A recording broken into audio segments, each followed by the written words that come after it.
거룩한 주일 하나님께 큰 영광의 박수 한번 올려드립니다. 할렐루야. 할렐루야.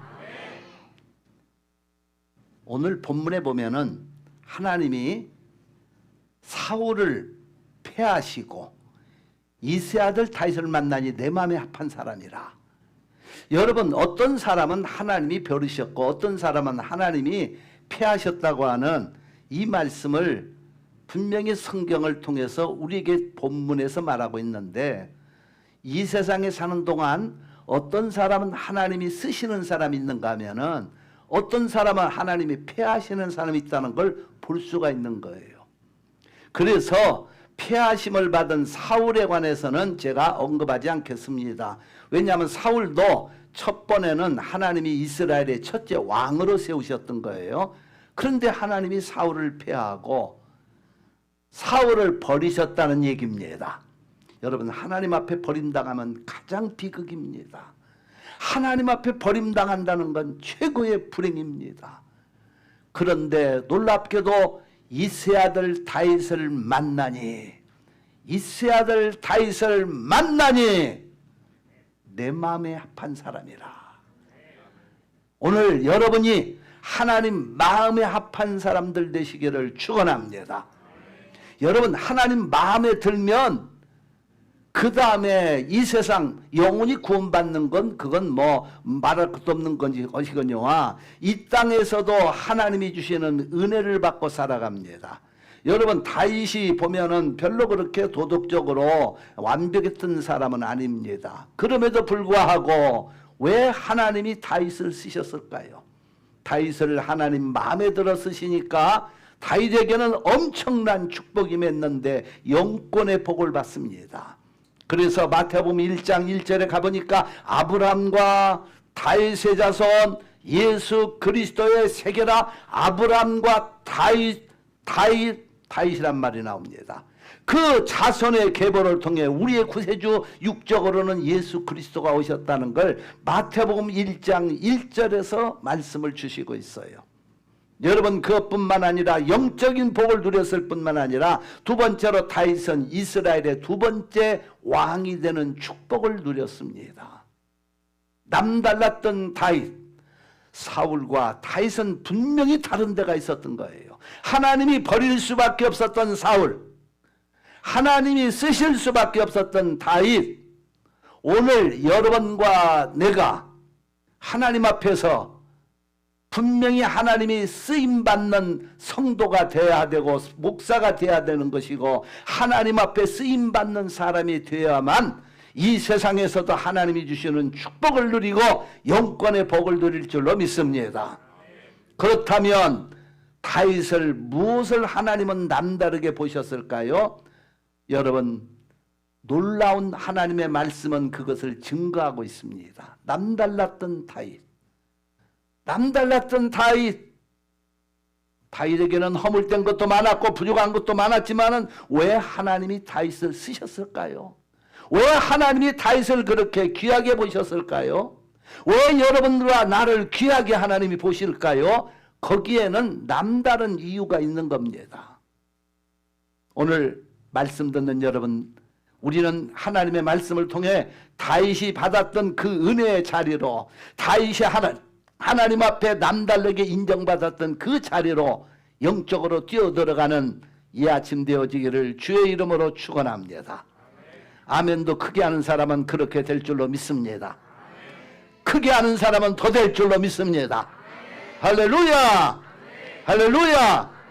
그러면 다윗이 하나님 앞에서 아름다웠던 모습을 보면, 첫째로 다윗은 하나님을 찾고 의지하는 일에는 목숨을 건 사람이었습니다. 하나님을 찾고 하나님을 의지하고 하나님께 기도하고 하나님께 찬양하고 하나님께 감사하는 일에는 누가 따라할 수 없는 남다른 데가 다윗에게는 있었던 겁니다. 그러면 어디에서 이것을 근거를 찾느냐? 우리는 하나님의 말씀 속에서 찾아야 돼요. 하나님의 말씀 속에서 일어난 사건을 우리 성도들이 예수 믿는 건 말씀이잖아요. 말씀 붙들고 하나님은 말씀이시기 때문에 요한복음 1장 1절에 가보니까 태초에 말씀이 계시니라. 이 말씀이 하나님과 함께 하셨으니 이 말씀이 곧 하나님이시니라. 하나님은 오늘도 우리에게 말씀으로 역사하시는 하나님이십니다.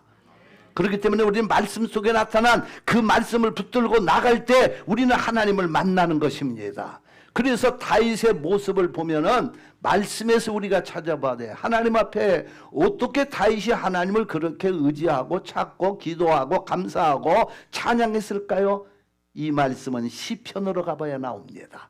여러분, 구약의 시편은 1편부터 몇 편까지 있습니까? 1편부터 150편까지 있어요.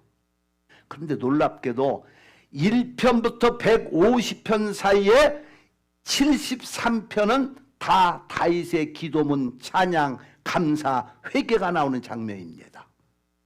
그런데 놀랍게도 1편부터 50편까지는 거의 다윗이 하나님 앞에 부르짖고 찬양하고 감사하고 기도하고, 그리고 시편 거의 120편부터 150편 가까이는요 다윗의 그 모습들이 나옵니다. 연구하지 않으면 잘 몰라요, 사람들이요. 저는 왜 이 시편의 다윗의 모습을 발견했나? 제가 시편의 신약 성경을 암송하다가 그 다음에 구약을 암송하고 싶어서 시편을 적어도 찬양과 기도와 감사와 기쁨이 넘치는 하나님의 말씀을 붙들어야 때 생각하고 시편 암송을 들어갔어요. 최소한도 150편 중에 다 못 외워도 10분의 1은 내가 외우자.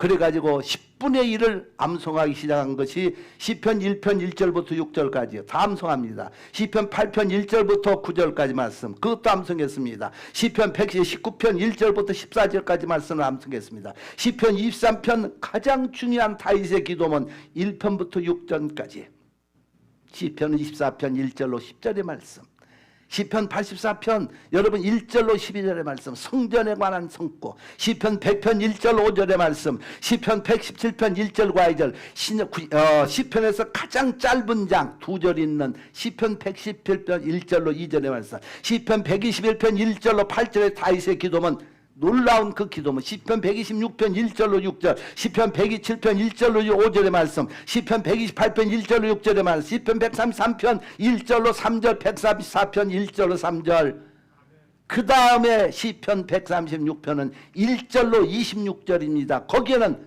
절마다 감사가 있어서 그것까지 암송했습니다. 그리고 마지막 시편 150편 1절로 6절의 말씀을 암송하다가 다윗을 발견한 거예요. 그 다윗의 기도, 다윗의 찬양, 다윗의 회개, 다윗의 놀라운 하나님을 향한 영적인 그 모습을 시편을 깊이 들어가지 않으면 발견할 수가 없어요. 그래서 제가 여러분들에게 시간 다는 한 지금 다윗의 그 놀라웠던 1편부터 50편 사이에 나타난 중요한 말씀들, 그리고 120편부터 이루어지는 사건을 지금 여러분에게 말씀을 증거하고 다윗이 얼마나 하나님을 그렇게 애절하게 찾았던가를 보려고 합니다. 여러분 시편 3편 3절부터 6절에 가보면 여호와여 주는 나의 방패시요 나의 영광이시요 나의 머리를 드시는 자이다. 내가 나의 목소리로 여호와께 부르짖으니 그 성산에서 응답하시는도다. 지금 다윗의 기도문을 여러분에게 소개하고 있는 겁니다. 시편 4편 3절로 4절에 가보니까 여호와여 주께서 나를 감찰하시고 하셨고 여호와께서 자기를 위하여 경건한 자를 택하신 줄 너희가 알지어다. 너희는 떨며 범죄치 말지어다. 자리에 누워 심정에 말할지어다. 주께서 내 마음에 주신 기쁨은 저희의 곡식과 새 포도주에 풍성할 때보다도 더하니이다. 시편 105편 1절로 3절에는 여호와여 나의 말에 귀를 기울이시사 나의 심사를 통촉하소서. 나의 왕 나의 하나님이여 나의 부르짖는 소리를 들으소서. 여호와여 아침에 내가 주께 기도하니 아침에 주께서 나를 들으시리이다. 다윗의 기도문은요 구구절절 아침에도 하나님께 부르짖고, 시편 6편 6절에 가보니까 밤마다 눈물로 내 침상을 찌우며 밤마다 눈물로 내 요를 적시나이다. 침상이 떠나갈 정도로, 요가 적실 정도로 기도했던 다윗, 남달랐어요. 시편 9편 1절에 가보니까 내가 전심으로 여호와께 감사하리다. 시편 12편 5절에 가보니까 여호와의 말씀에 가련한 자의 눌림과 궁핍한 자의 탄식을 인하여 여호와께서 나를 안전지대에 두시리로다. 어려울 때는 하나님이 자기를 지키신다고 하는 고백이 또 나옵니다. 시편 16편에 가보면 놀라운 말씀이 또 나오죠. 나는 여호와 보시기에 존귀한 자라. 여러분도 그렇게 고백해요. 하나님 앞에 나는 쓸모없는 자가 아니라 나는 여호와 보시기에 존귀한 자라. 한번 고백하실까요? 나는 하나님 보시기에 존귀한 자라. 할렐루야. 그리고 여러분 시편 18편에서 다윗은 또 이렇게 고백을 합니다. 나의 힘이 되신 여호와여, 내가 주를 사랑하나이다. 여호와는 나의 반석이시오, 나의 요새시오, 나를 건지시는 분이시오, 나의 하나님이시오, 나의 피할 바이시오, 나의 방패시오, 나의 구원의 뿌리시오, 나의 산성이시로다. 내가 찬송받으실 여호와께 아뢰리니 내 원수들에게서 나를 구원을 받으리로다. 할렐루야.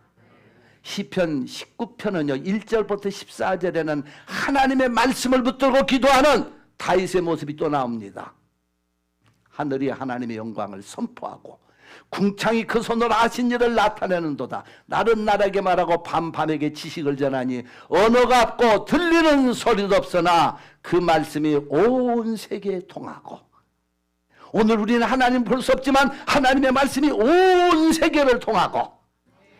할렐루야. 말씀이 세계를 통한다고 다윗은 고백을 합니다. 하늘이 하나님의 영광을 선포하고 궁창, 이 땅을 말하는 겁니다. 궁창이 그 하신 일을 나타내는, 날은 날에게 전하고 밤은 밤에게 지식을 전하니 언어가 없고 설리는 소리도 없으나 그 말씀이 온 세계에 이른도다. 하나님이 해를 위해 하늘에 장막을 베푸시며 해는 그 방에서 나오는 신랑과 같고. 멋진 표현이 나오잖아요. 해가 뜨는 걸 신랑이 방에서 나오는 것처럼 표현하면서 그 온기에 피하여 숨은 자가 없도다.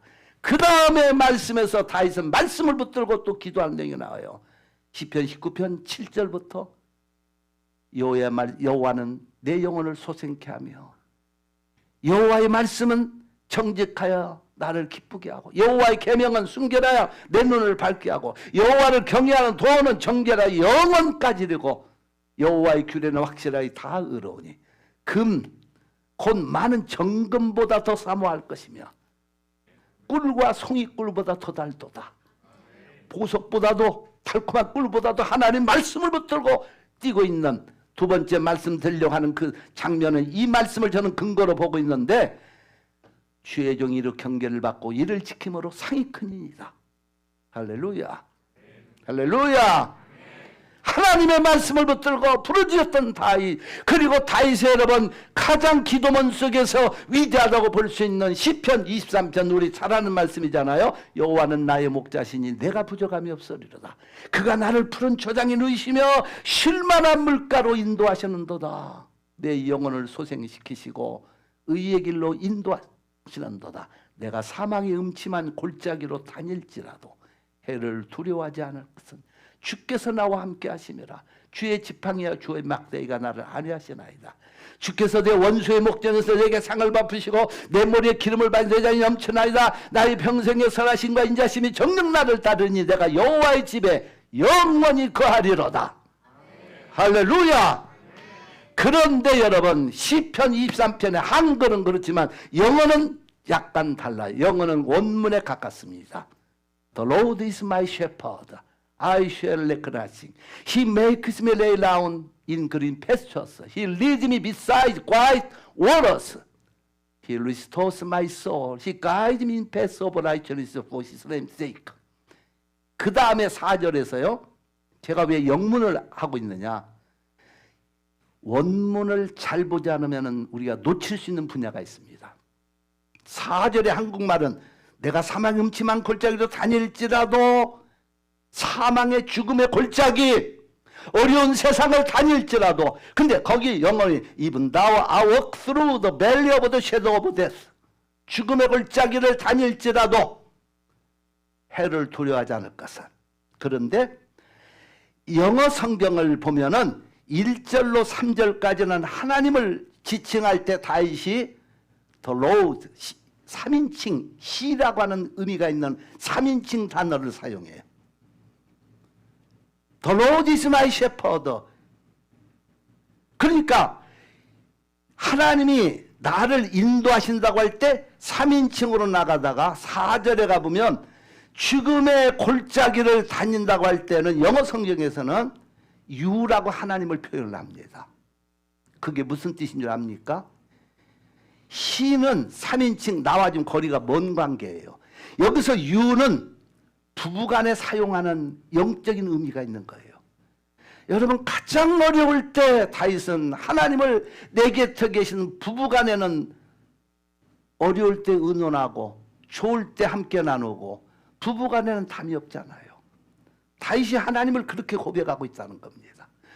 평범할 때는 하나님을 그냥 로즈, 가장 귀하신 분 3인칭으로 표현을 하다가 Even now I walk through the valley of the shadow,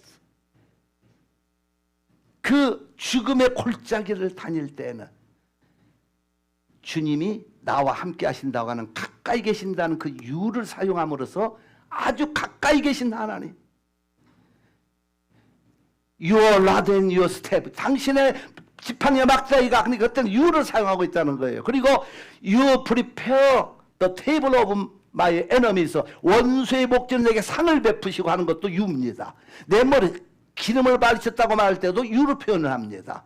자, 그러면 우리가 가장 어려울 때 사람들은 세상을 바라보고 사람을 바라보고 원망하고 불평하는데 다윗은 가장 어려운 죽음의 골짜기를 다닐 때 더 하나님을 가까이서 모시고 유, 당신이라고는 표현한 게 아니고 여보하듯이 허니하듯이 표현하고 있다는 겁니다.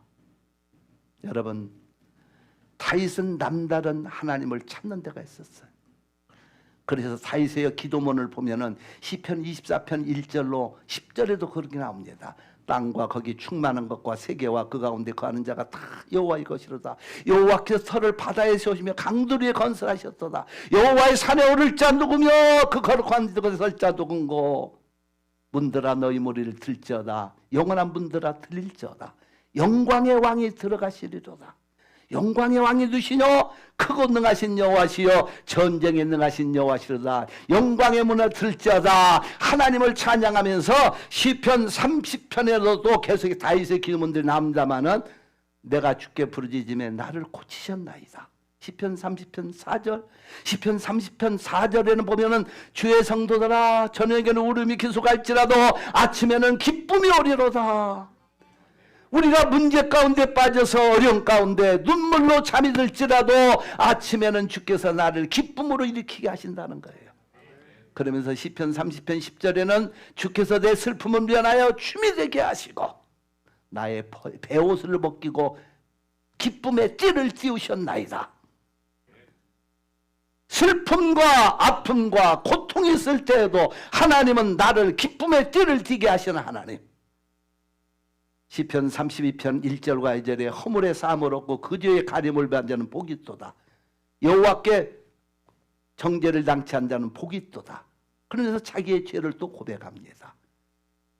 그리고 시편 34편 12절로 나가면 생명을 삼하고 장사에 복받기 원하는 사람이 누구냐 내 혀를 금하며 내 입술을 괴사 한 말에서 금할지어다. 벌써 다윗의 그 생각 속에는요 하나님을 향해서 온전히 생각과 입이 다 맞춰지고 있어요. 여러분, 그리고 시편 51편 10절에 가면 다윗의 회개 기도가 나와요. 하나님이여 내 속에 정한 마음을 창조하시고 내 안에 정직한 영을 새롭게 하소서. 나를 주의 앞에서 쫓아내지 마시고 주의 성신을 내게서 거두지 마시고 구원의 기쁨을 다시 회복시켜 주옵소서. 그리하면 내가 범죄자에게 주의 도를 전하리니 죄인들이 주께 돌아오리다. 하나님이여 나의 구원의 하나님이여 피 흘린 죄에서 나를 구원하소서. 내 혀가 주의 공의를 높이 노래하리이다.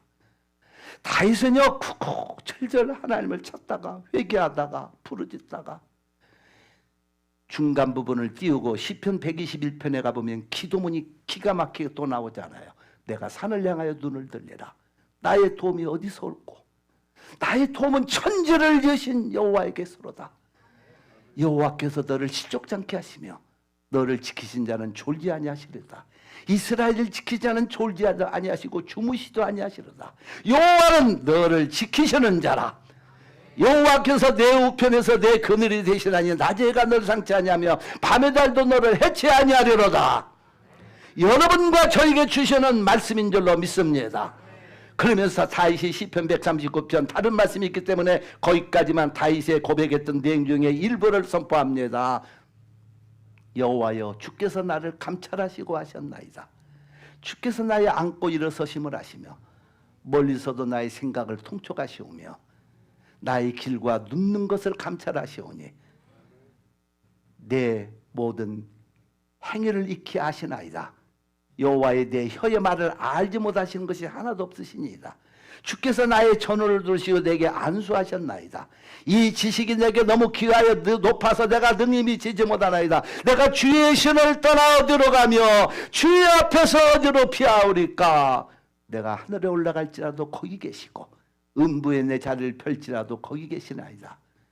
내가 새벽 날개를 치고 바다 끝에 가서 거할지라도 주께서 거기서도 나를 인도하시면 나를 붙드시리이다. 할렐루야. 내 창부를 치으시고 나를 지으심이 신묘막측하심. 나를 만드신 하나님 생각하니 신묘막측합니다. 내 모태에서 어머니 태에서부터 나를 지정하신 하나님. 그렇게 고백이 시편 139편부터 쭉 나오고 있어요. 제가 왜 이렇게 시편의 말씀을 열거하고 있었느냐. 다윗을 하나님이 쓰실 수밖에 없었던 이유는 다윗은 허물도 많고 실수도 많고 모든 것 부족했지만은 철저하게 하나님을 찾고 의지하고 회개하고 부르짖었던 다윗이었기 때문에 하나님이 오늘 본문에서 이세 아들 다윗을 만나니 내 마음에 드는구나. 여러분, 우리는 실수와 과거의 어떤 연약함이 아니라 오늘 하나님을 어떻게 찾고 의지하고 감사하고 기쁨으로 믿느냐가 더 중요합니다. 예수 잘 믿으시기를 주의 이름으로 축원합니다. 축원합니다. 할렐루야. 그렇게 되기 원하면 두 손 들고 아멘. 입술로도 크게 아멘 하는 겁니다. 할렐루야. 하나님께 큰 영광의 박수 올립니다. 하나님은 오늘도 똑같아요. 여러분이 얼마만큼 뭐 배경이 좋냐, 환경이 좋았냐, 많이 배웠냐, 똑똑하냐, 안 똑똑하냐가 문제가 아니에요. 하나님 어떻게 우리가 순수하게 다윗처럼 찾고 의지하고 부르짖느냐가 더 중요합니다. 저는요, 제 고향이 전라북도 옥구군 구온산 장자도 7번지야. 모르지. 미국에 산 사람들이 쫙 한국 땅 전라북도 옥구군 미면 고군산 장자도니까 7번지라면, 아니 서울 특별시 어디라면 그래도 집안이 괜찮거나 할 텐데, 그런 데서 태어난 사람이니까 얼마나 험악한 곳이라는 건 여러분이 잘 아시리라 짐작에 맡기면서 저 서해바다 섬놈 출신이에요. 섬놈이에요. 제가 이래봐도 우리 아버지는 어부였고, 그래서 어린 시절에 배고픔 진짜 고생을 많이 한 겁니다. 예수 안 믿었으면 저는 이름도 없이 바다에서 고기나 겨우 잡아먹고 한 잔 들이키고 흘러간 옛 노래나 부르다가 죽었을지도 모르겠어요. 제가 가만히 생각해 보니까 제가 바닷가에서 자랐고 그 어려울 때 진짜 어린 시절에 주님을 만났기 때문에 오늘 목사가 되었어요. 그래서 제가 어린 시절 그 성경에 옛날에는 많은 성경책 그걸 읽다가 갈릴리 바다가 뭔지도 모르고 내가 바다의 출신이니까 그래서 베드로를 동경하고 그러다가 미우시미권을 받을 때 그래서 제가 피로로 개명을 해서 홍피터가 된 거예요. 뭐 잘나서 된 게 아니고 어부 출신 아들이니까 나는 어부, 그래서 베드로도 어부.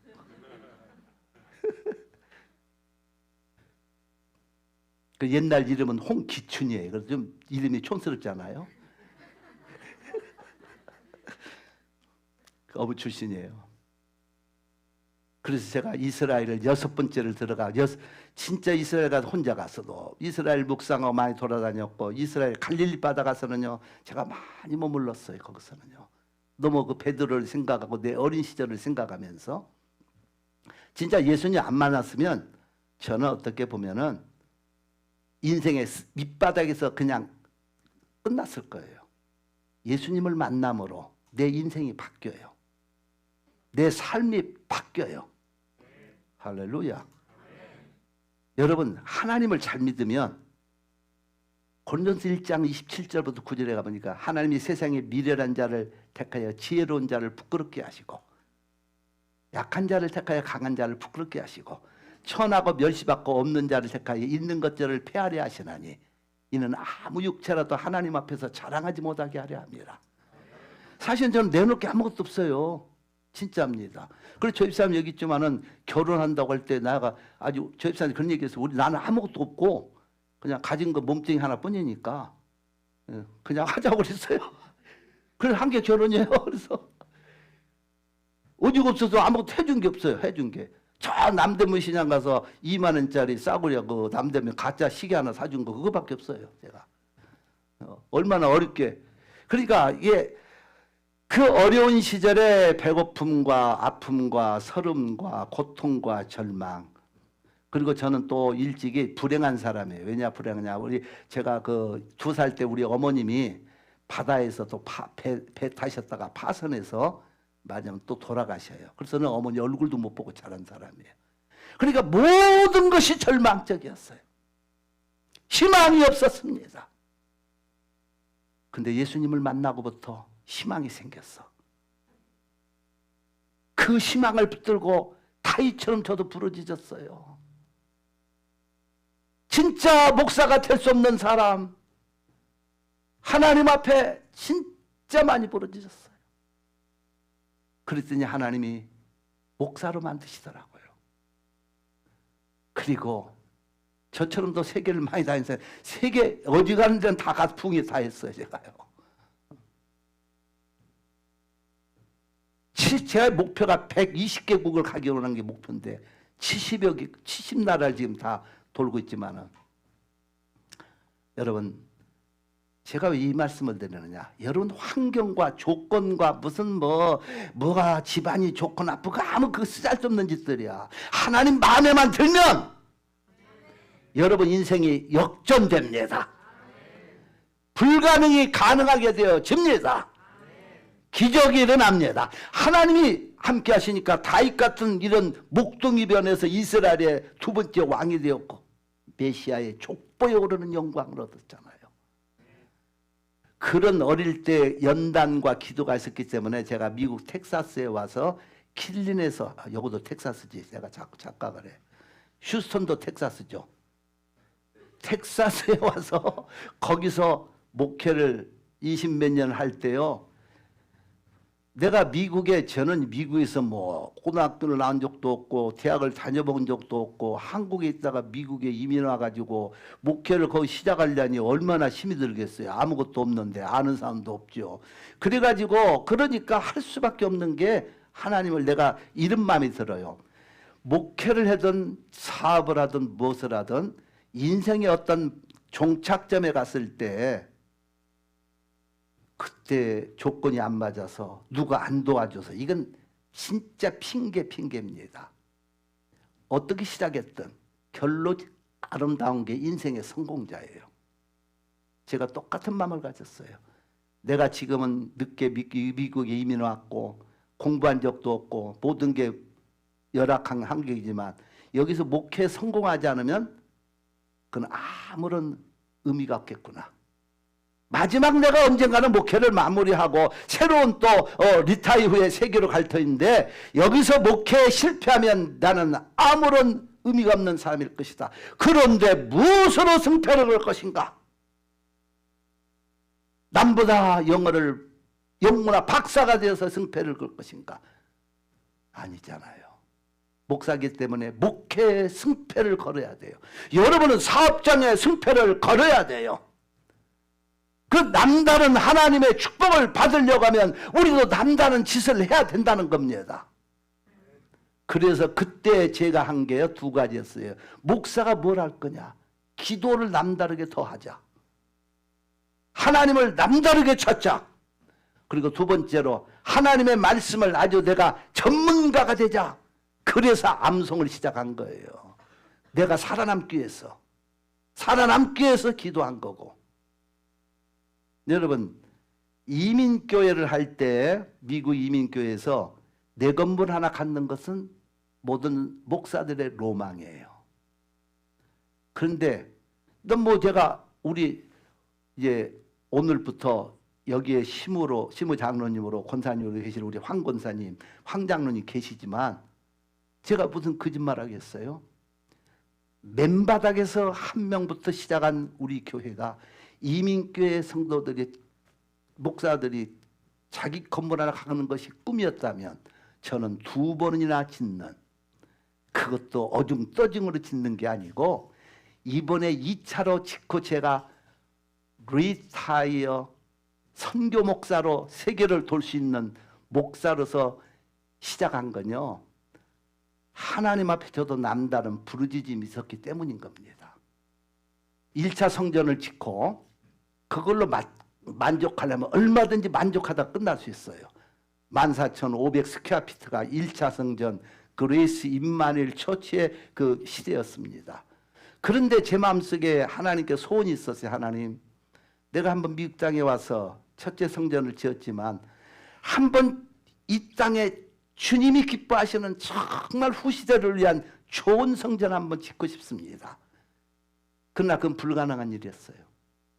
인간의 눈으로 보면 거의가 아니라 100% 불가능한 일입니다. 새로운 땅을 구입해가지고 그 땅에다가 새로운 성전을 짓는다는 게 인간의 눈으로서 여러 번 계산 방법으로 생각하면 답이 안 나오는 일이에요.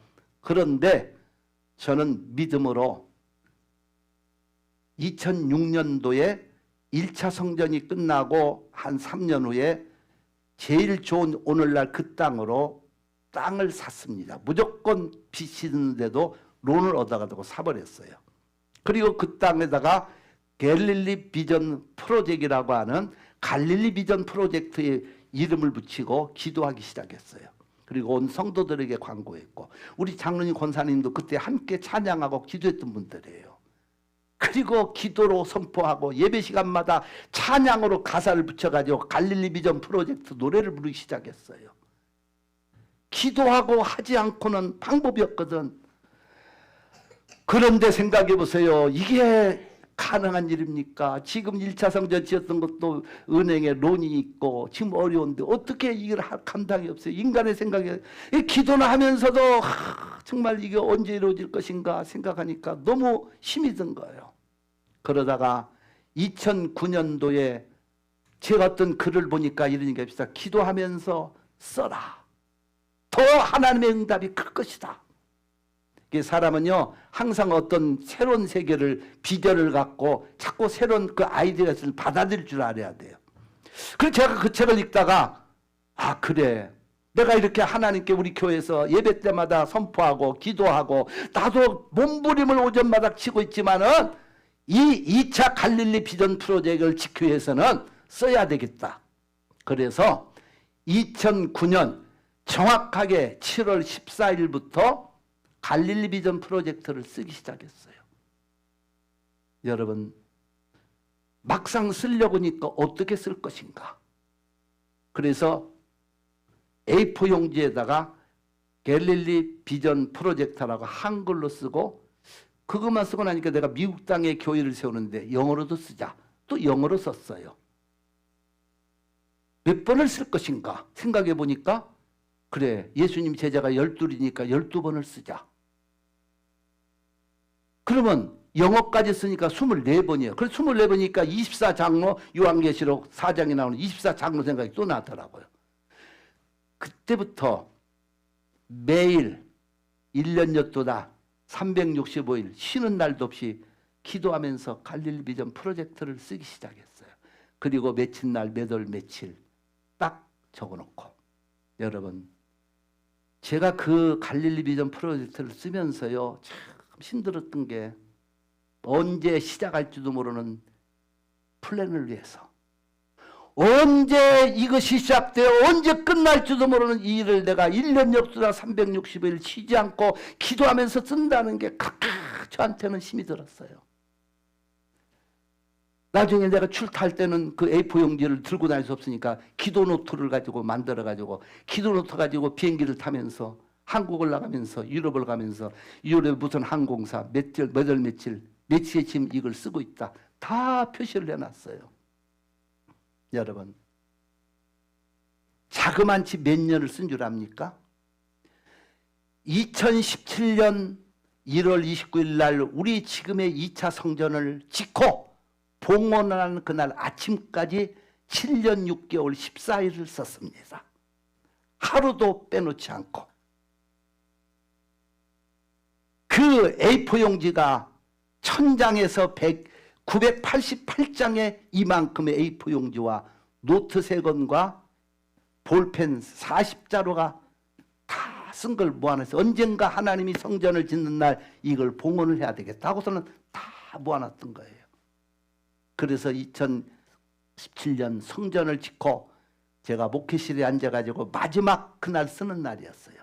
일부 예배를 마치고 일부 예배 드리기 위해서 9시 전에 나가서 목회실에 앉아서 마지막 그걸 쓰면서 막상 이제 오늘이 마지막 쓴다고 생각하니까요. 얼마나 하나님께 감사한지. 감사와 함께 나는 감격의 눈물이 나왔어요. 하나님 너무 감사합니다. 나도 너무 힘들었어요. 제가 그 고백을 했어요. 7년 6개월 14일을 하루도 빼놓지 않고 이거 썼다는 게 너무 제가 힘들었습니다. 제가 이 고백을 했어요. 하나님께. 오늘 마지막 갈릴리 비전 프로젝트를 쓰고 있군요. 오후 4시에 교회를 봉헌합니다. 여러분, 제가 왜 오늘 이 타이틀인 줄 아십니까? 너무 그 10년여 동안을 기도하면서 쓰면서 힘들다 보니까 제가 낙심될 때가 있었어요.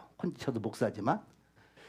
그런데 어느 날 아침에도 이제 오전에 그냥 이런 머릿속에는 하나님 한 번만 이러는데 하나님이 저한테 뭘 보여주시는 거냐. 환상을 딱 하나 보여주시는데 깜깜한데 이 색깔 초록색의 키 하나가 딱 나타납니다. 초록색의 키 하나. 아무 말씀도 안 하시고 제가 그걸 딱 보는 순간 하나님이 허락하셨구나. 열쇠는 연다는 뜻이고 제가 해석이었어요. 색깔이 이런 녹색은 살아있는 생명이지 않느냐. 남의 일 같지만 암이라도 해주시면 감사. 그래서 제가 봉헌식 때 이 넥타이를 한국 가서 일부러 색깔을 산 걸 오늘 여기 차고 왔어. 이 교회도 반드시 생명 있는 역사가 일어나라고. 할렐루야, 박수로. 그래서 이 넥타이 메고 온 거예요. 웬 뭐 홍 목사가 오면서 뭐 초록색 넥타이 메고 왔나. 다 내 의미가 있어서 온 거예요. 여러분도 교회도 살아난다 이 말이에요. 하나님은 공짜가 없어요. 공짜가 없습니다. 여러분, 남다른 사람이 남다른 사람이지 다른 사람은 다른 사람이에요. 남다른 교회가 되시기 바랍니다. 남다른 성도들 되시기 바랍니다. 다윗은요 남다르게 하나님을 찾았어요. 하나님이 그를 인정하신 겁니다. 하나님이 눈길 한 번만 주면 여러분 인생 뒤집어져요. 바뀝니다. 기적이 일어납니다. 그렇게 믿으시면 아멘. 아멘. 하나님의 눈길 한 번 주시면. 그런데 어떤 사람들은 저 자식 어쩌다가 오징어 쌀이나 씹으면서 어쩌다가 운이 좋아서 됐지. 여러분 어쩌다가 운이 되는 건 기독교는 없습니다. 하나님은 심은 대로 거두게 하시는 분이에요. 믿습니까? 심은 대로 뿌린 대로 거두게 하시는 하나님. 다 여러분의 모습을 지금 보고 있다는 겁니다. 할렐루야. 어떤 한국에서 미국에 이민을 목사님이 목회를 이제 맡아 하는데 미국에 와 보니까 뭐가 막 의리의리해. 막 그냥 골프 천국이야. 그래서 이 양반이 막 골프에 미쳐가지고서는 월요일부터 그냥 토요일까지 치고 주일날 오후도 치고 오전에 예배 한번 딱 드리고 그랬더니요 신자들이 다 떨어지기 시작하고 교회는 그냥 그렇게 해버리고 말았어요. 그런데도 이분은 정신 못 차리고 치는데요.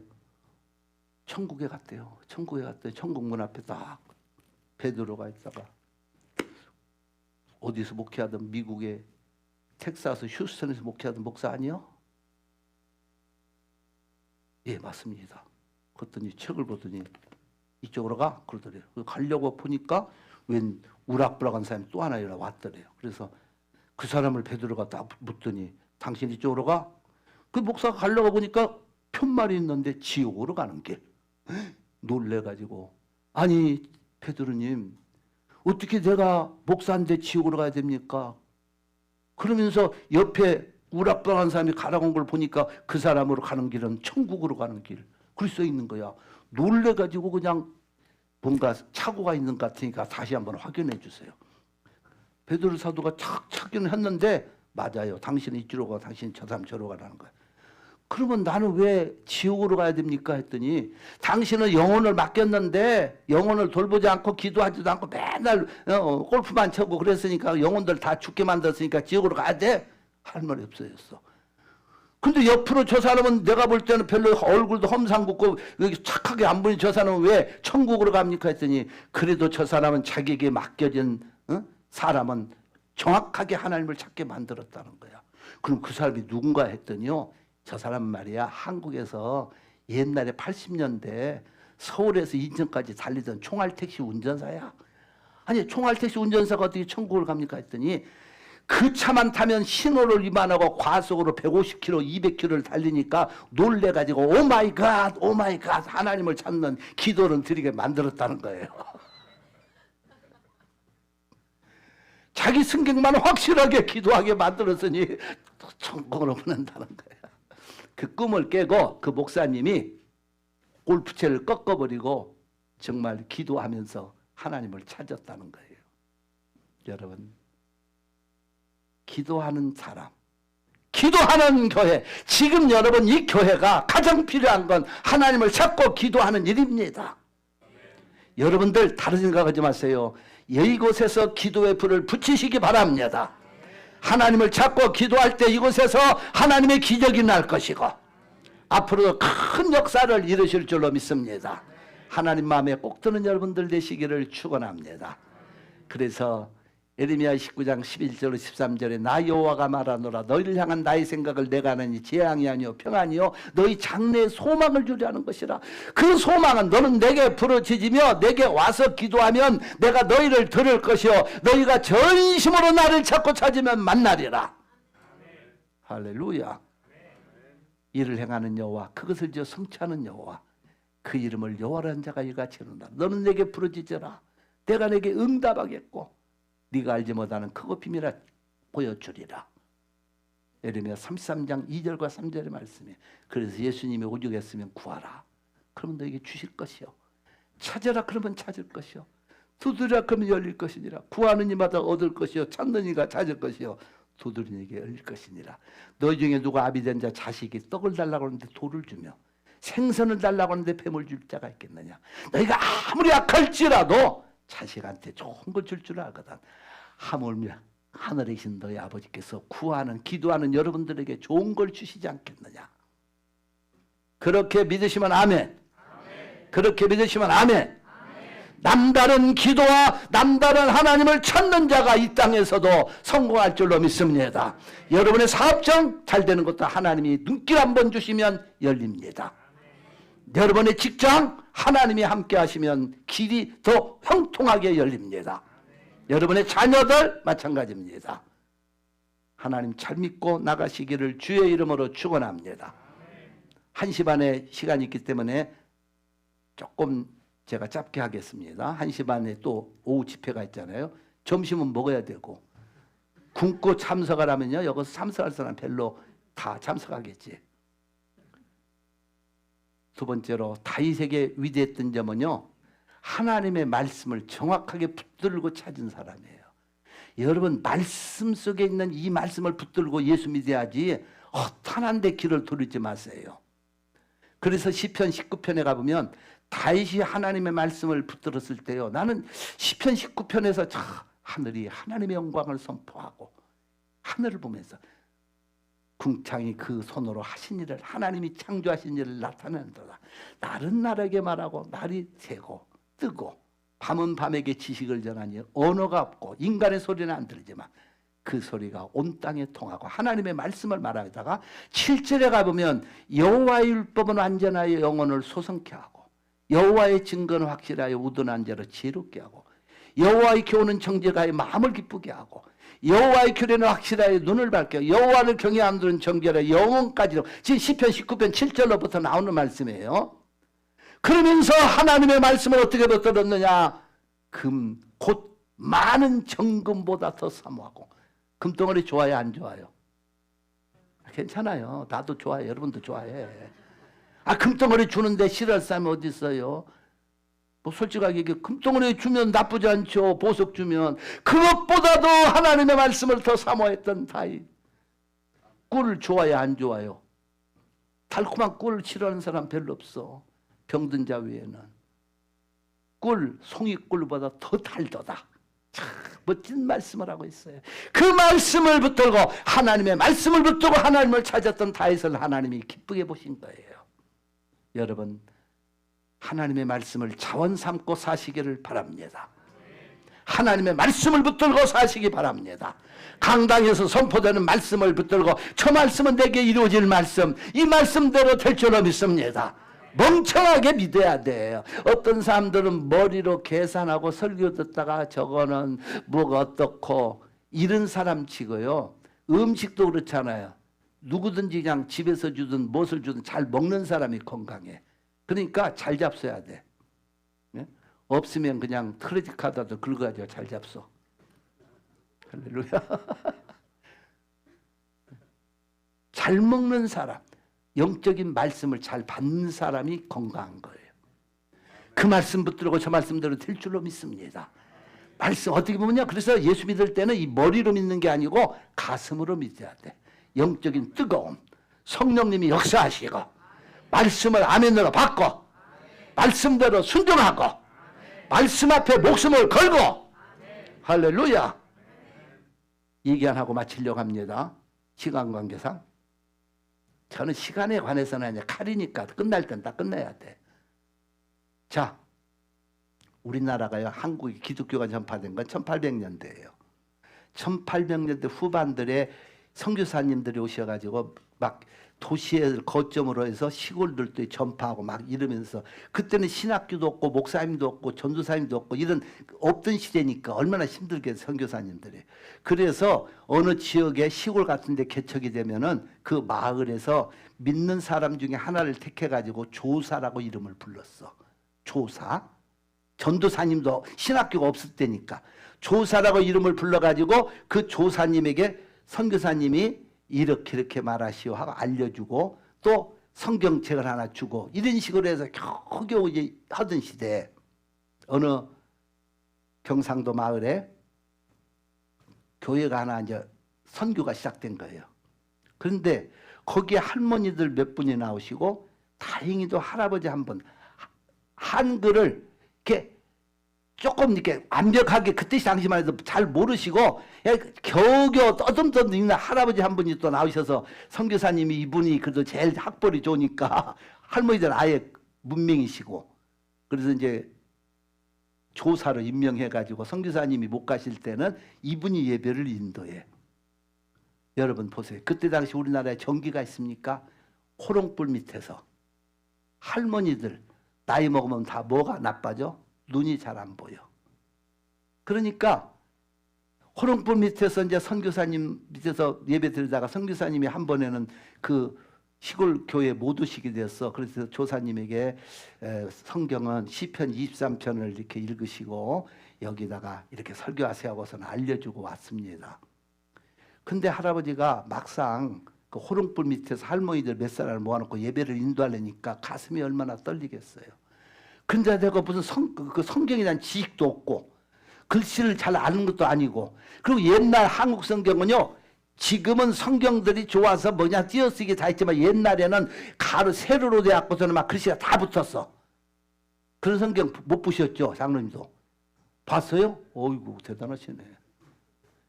세로 쓰기 성경은요 이게 띄어쓰기도 없습니다.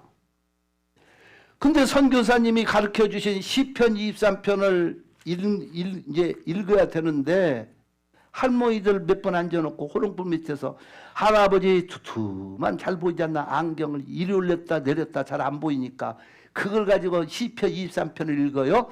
여러분과 저 같으면은 여호와는 나의 목자시니 내가 부족함이 없으리라. 그가 나를 푸른 저장에 누시며 쉴 만한 물가로 인도하시는도다. 내 영혼을 소생시키시고 자기를 위하여 의의 길로 인도하시는도다. 내가 사망의 음침한 골짜기를 다닐지라도 해를 두려워하지 않을 것은 주께서 나와 함께 하심이라. 주의 지팡이와 주의 막대가 나를 안위하시나이다.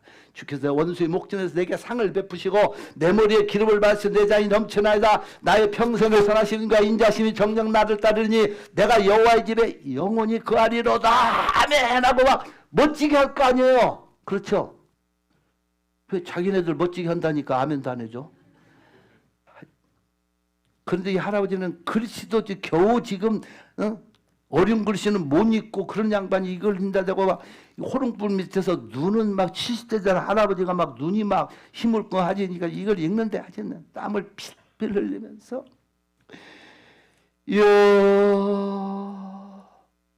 여호와는 그걸 못 읽었고 호와는 여호와를 읽는데 한 몇 분이 걸려. 그 다음에 나의 목자신이 그걸 읽어야 되는데 할아버지 읽다 보니까 나의 목 자르시니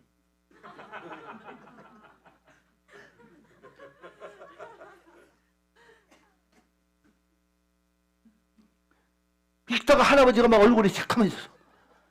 갑작스럽게 얼굴이 막 부들부들 떠지면서 또 읽는데 목 자르시니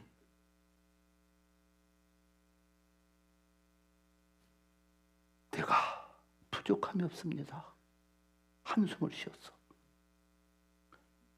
그리고 그가 나를 푸른 초장에 누시며 쉴 만한 물가로 인도하신다는 거 읽을 때는 내 몸뚱이를 푸른 초장에 누시고 그리고요, 이 할아버지가 설교를 하시는데 어떻게 설교하시느냐? 할머니들, 우리가 하나님 믿다가 하나님 우리 목을 자르신대요. 그러신데 여러분 믿겠습니까? 그냥 할머니 아무것도 모르니까 아문 하고 할머니들은 대답을 했어. 그런 다음에 할아버지가 또 어떻게 설교하시느냐? 하나님이 우리 목을 잘라가지고 우리 몸뚱이를 저 무리는 시내가 개천가 옆에다가 그냥 몸뚱이를 뉘신답니다. 여러분 그때 당시는 사람이 객산다는 것은 비극으로 생각했던 시대들이요. 몸이 밖에 나가서 죽고 땅에 몸이 안 묻힌다는 것. 그런데 그 몸뚱이를 갖다가 목을 잘라가지고 하나님이 예수 믿다 보면은 목을 잘라가지고 그 몸뚱이를 개천가 물이 흐르는 푸른 초장에 푸른 풀밭에다가 뉘어 놓으신다니 그래도 여러분 믿겠습니까? 이게 지금 맞지도 않고 다 틀린 말씀이지만 할머니들이나 할아버지는 우리는 이래도 하나님을 믿어야 됩니다. 여러분은 아멘입니까? 그럼 할머니들이 아멘하고 믿었던 거예요. 바로 그 믿음이 어떻게 보면은요. 목을 잘라서 저 몸뚱이 저거 물이 흐르는 개천가에 갖다 놓는다 옆에서 갖다 놓는다 할지라도 예수 믿겠다고 하는 어떻게 보면은 신학적으로든 성경적으로는 다 틀린 것 같지만 목이 잘려도 믿겠다고 했던 그 아름다운 믿음의 고백들이 결국은 한국 땅에 기독교가 덮는 기초석을 이루는 겁니다. 여러분 똑똑하다고 잘 믿는 거 아니에요. 어떻게 보면 명청하게 하나님 말씀이 전혀 내 인생의 경험과 제보면 맞지 않을지라도 아멘! 말씀 앞에 순종하고 나가는 자들 하나님의 말씀이 떨어질 때마다 강당에서 여러분 담임 목사를 통해 말씀이 떨어질 때마다 아멘! 저 말씀은 나를 살리는 말씀 저 말씀대로 내가 살리라 순종하리라 할렐루야.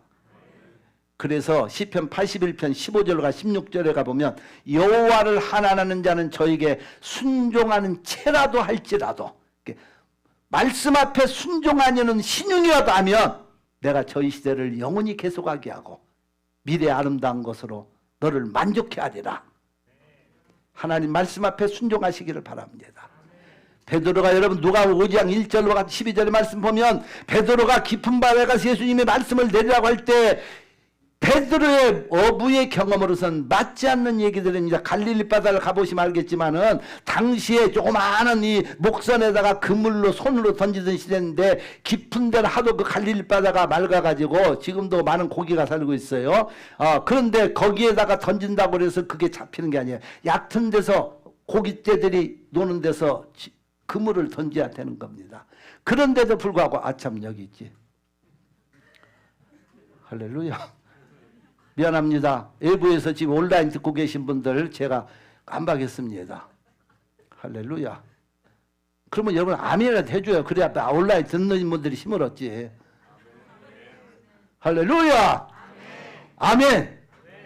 베드로는 주님의 말씀에 안 맞아. 자기가 어부 경험으로. 그럴지라도 하나님의 말씀이기 때문에 순종할 때 베드로의 생각을 경험을 뛰어넘는 기적이 일어나서 고기를 잡는 놀라운 역사가 일어났습니다. 여러분 하나님의 말씀이라고 하면 목숨 걸고 순종하시기를 예수의 이름으로 축원합니다. 말씀 앞에 나가면 그 말씀의 능력, 하나님의 살아있는 말씀의 능력과 기적과 축복이 여러분의 가정을 인도하시고 여러분의 사업장을 축복하시고 여러분의 앞길을 인도하실 것이고 여러분의 자녀들을 축복하실 것이고 교회를 하나님이 되게 하실 줄로 믿습니다. 말씀 붙들고 사시기를 주의 이름으로 축원합니다. 그렇게 되게 하면 두 손 들고 아멘. 박수로 아멘. 하나님께 영광의 박수. 말씀 마칩니다.